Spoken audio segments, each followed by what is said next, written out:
मैंने सिर्फ 15 दिनों में ऐसी कौन सी स्ट्रेटजी फ़ॉलो की जिससे मेरा यूपी टेट 2022 प्राइमरी में 109 और जूनियर में 119 स्कोर आया।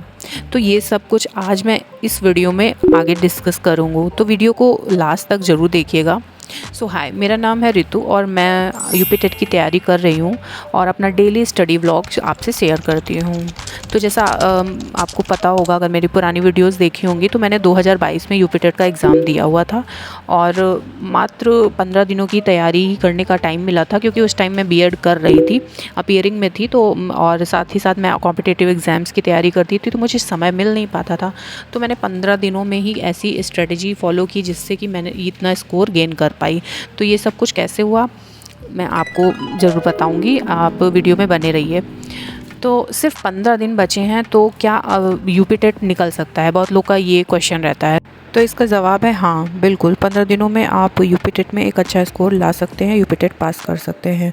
पर उसके लिए आपको 7 से 8 घंटे डेली एक डेडिकेशन के साथ पढ़ाई करनी होगी और केवल सीरियस कैंडिडेट ही ये टारगेट अचीव कर सकते हैं। तो और मुझे नहीं लगता कि यहाँ पे कोई ऐसा होगा जो आज अब इतने कम समय में भी 8 घंटे अपने दिन के नहीं निकाल सकता है। तो चलिए सीधे टॉपिक पर आते हैं। और जैसा कि सिलेबस मैंने पहले ही पिछली वीडियो में डिस्कस किया था, तो यहाँ पे मैं सब्जेक्ट वाइज मैं बताती हूँ कि आप लोगों को क्या क्या पढ़ना है इन 15 दिनों में। तो सबसे पहले हिंदी और इंग्लिश, जो कि हम बचपन से लेके अभी तक पढ़ते आए हैं। तो ऐसा तो है नहीं कि किसी ने हिंदी का कुछ भी नहीं पढ़ा हो, क्योंकि अगर आप यूपी टेट का एग्ज़ाम दे रहे हो तो ऑब्वियस सी बात है आपने बीएड या डीएलएड किया होगा, और उसमें हिंदी, इंग्लिश, संस्कृत जैसे सब्जेक्ट तो हमने पढ़े ही रखे हैं।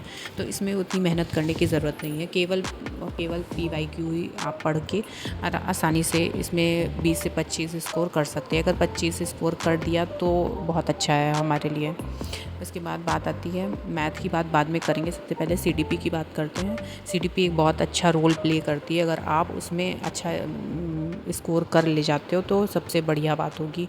तो और यही हमारा स्कोर बढ़ाएगी और घटाएगी भी, तो हमें इस पे बहुत ज़्यादा फोकस करने की ज़रूरत है। सीडीपी के लिए हम सबसे पहले PYQ ही सॉल्व करेंगे। इसमें और कुछ ज़्यादा पढ़ने की ज़रूरत है नहीं कि नई हम बुक्स बता दें आपको 15 दिन में वो पढ़ डालो, तो नहीं, उससे कुछ नहीं होने वाला है। आपको केवल और केवल PYQ करना है। और हाँ, अगर आप यूट्यूब पे जैसे मैराथन क्लास आजकल सभी टीचर्स चला रहे हैं, तो एक KD लाइव के आदेश सर हैं, उनकी आप मैराथन क्लास देख सकते हो, क्योंकि वो बहुत अच्छे से ट्रिक वाइज पढ़ाए हुए हैं और जिससे आपको कम समय में ज़्यादा से ज़्यादा चीज़ें गेन कर पाओगे। तो सीडीपी आप आदेश सर की क्लास से कर सकते हैं, उससे बहुत सारी चीज़ें कवर हो जाएंगी। और आपकी पुरानी नोट्स जो भी रखी हों, आपने बनाई होंगी बीएड टाइम पे, बीटीसी के टाइम पे, उनको ही रिवाइज़ करिए, मल्टीपल रिवाइज़ कीजिए, जितना हो सके उतना रिवाइज़ कीजिए, क्योंकि सीडीपी में फैक्ट क्वेश्चन ही पूछे जाते हैं यूपी टेट के अंदर। तो वो सब चीज़ें जितनी बार आप रिवाइज़ करेंगे उससे ही आएगा। 1-2 बार पढ़ लेने से नहीं, 8 से 10 बार कम से कम रिविज़न करिए, तब जाके वो सीडीपी को आप मानिए कि हाँ, मैं एक अच्छा स्कोर कर पाऊँगी उसमें। अब आती है बात मैथ्स की। तो मैथ्स में तो जिनका मैथ्स का बैकग्राउंड पुराना रहा है, जिनने मैथ पढ़ ही रखी है, तो उनके लिए तो ज़्यादा कोई ख़ास दिक्कत है नहीं। पर जिनका नॉन बैकग्राउंड है, यानी कि मैथ बिल्कुल नहीं पढ़ी है, तो उनके लिए मैं बता दूं कि आप जो है कुछ टॉपिक ही चुन जिसमें फार्मूले बेस्ड क्वेश्चन आते हैं, कि डायरेक्ट फार्मूला पे आप उसको हल कर सकते हैं। क्योंकि यूपी टेट प्राइमरी लेवल पे बहुत ज़्यादा वैसे क्वेश्चन मैथ्स में नहीं देते हैं कि बहुत ज़्यादा घुमाऊ क्वेश्चन पूछ लेते हों। तो जैसे आप प्रॉफिट लॉस पढ़ सकते हैं, CISI के क्वेश्चन जो फार्मूला बेस्ड हैं उनको देख सकते हो। मेंसुरेशन फार्मूला बेस्ड जैसे क्वेश्चन आते हैं कि रेडियस दी गई है तो वृत्त का है क्षेत्रफल ज्ञात करने को पूछा जाए, तो इस तरीके से जो फार्मूला बेस्ड क्वेश्चन है उनको आप कर सकते हो। उसके लिए आप PYQ ही देखिए कि उसमें किस टाइप के क्वेश्चंस आए हैं। ज्योमेट्री आपको बिल्कुल भी नहीं पढ़नी है, क्योंकि ज्योमेट्री आप नहीं कर पाओगे। तो नंबर सिस्टम के एक आध क्वेश्चन है, सबसे बड़ी संख्याएं कौन कौन सी हैं, ऐसे टाइप के जो क्वेश्चंस आते हैं 1, 1-2 नंबर में आएंगे तो वो कर लेंगे। अब 30 नंबर का क्वेश्चन है, ऐसा तो है नहीं कि आप 30 में पूरे ही छोड़ के चले आओगे। कम से कम नहीं तो 15 क्वेश्चन या 10-15 क्वेश्चन ऐसे होंगे जो आप ऐसे देख के हल कर लोगे। तो मैं मान के चलती हूँ कि 15 क्वेश्चन आप कर ले जाओगे। अगर 15 क्वेश्चन आपने कर लिया तो बहुत सफिशिएंट है वो आपको एक अच्छा स्कोर दिलाने की। ये नहीं कि मैं 120 प्लस की बात नहीं कर रही हूँ, पर हाँ एक 100 to 105 क्वेश्चंस आप आराम से निकाल लोगे, जो कि ज़रूरी है किसी एग्ज़ाम को पास करने के लिए। और इसमें तो 90 स्कोर करना है आपको पास करने के लिए, तो वो आप कर ले जाओगे।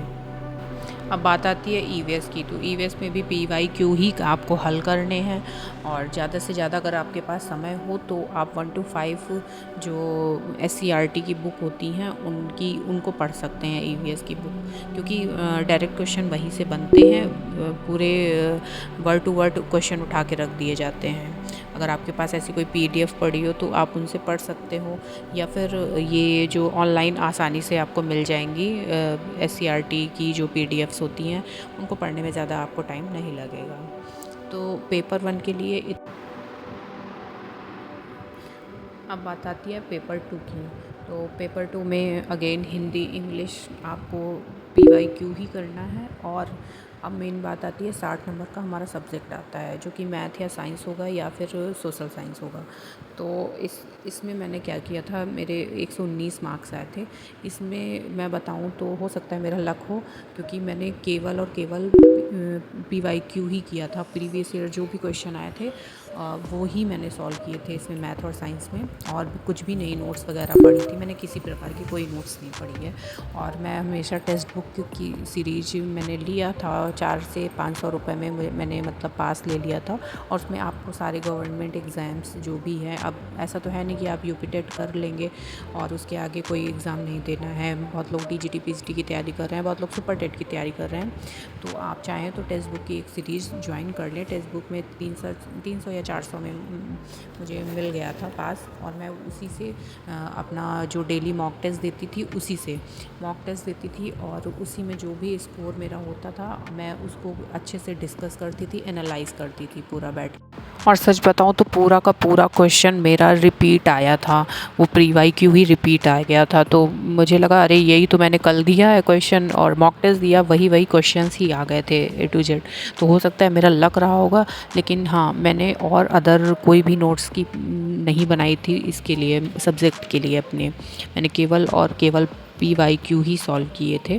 तो आप भी 15 दिन में ये कर सकते हैं। पीवाईक्यू करने से काफ़ी चीज़ें आपको क्लियर हो जाएंगी, और बहुत सारी जब आप एनालाइज करते हैं तो बहुत सारे उनके अंदर से भी क्वेश्चन आपको 3 से 4 क्वेश्चन मिल जाएंगे। एक क्वेश्चन से आपको 4 क्वेश्चन हल करने को मिलेगा, तो उनसे भी क्वेश्चन मिलते हैं। तो आपको वीडियो अगर यूज़फुल लगा हो तो प्लीज़ लाइक शेयर और सब्सक्राइब ज़रूर करिएगा चैनल को, और कमेंट करके ज़रूर बताइएगा कि आप लोगों ने अपनी जो पीवाईक्यू सॉल्व कर लिए हैं या नहीं किए हैं, या फिर अभी करने हैं। तो कमेंट करके ज़रूर बताइएगा।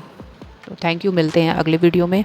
और पढ़ते रहिए, यूपी टेट की तैयारी करिए, और हम सब मिलकर यूपी टेट का एग्ज़ाम ज़रूर पास करेंगे।